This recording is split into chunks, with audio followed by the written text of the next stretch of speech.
پھر اللہ تعالیٰ نے اس آیت میں عہدیداروں کو فرمایا ہے کہ تحکموا بالعدل، کہ انصاف کے ساتھ اپنے عہدوں اور تفویض کردہ کاموں کو سر انجام دو۔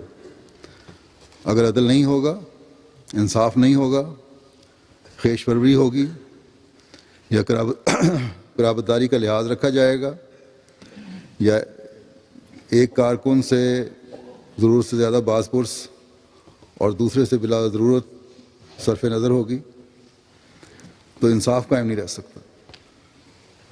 اور جب انصاف قائم نہ ہو تو پھر کام میں برکت نہیں پڑتی، پھر اچھے نتائج کے بجائے بد نتائج نکلتے ہیں۔ اسی طرح صرف کام کرنے والوں کا ہی معاملہ نہیں ہے، بلکہ ہر فرد جماعت کے ساتھ انصاف پر مبنی تعلقات ہونے چاہیے اور فیصلے اس کے مطابق ہونے چاہیے۔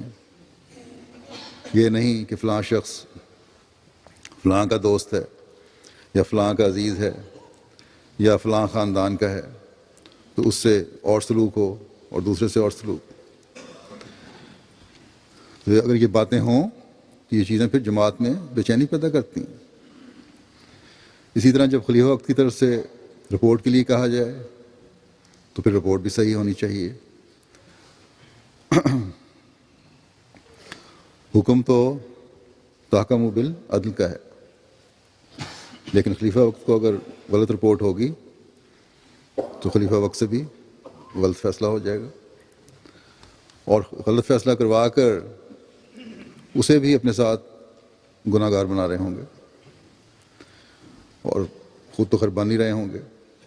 بس ہمیشہ جماعتی کاموں میں ان چیزوں کو مد نظر رکھنا چاہیے۔ ہر کام، ہر جو خدمت دی جائے اس کو انتہائی سوچ بچار کر اور ایمانداری سے ادا کرنے کی کوشش کرنی چاہیے۔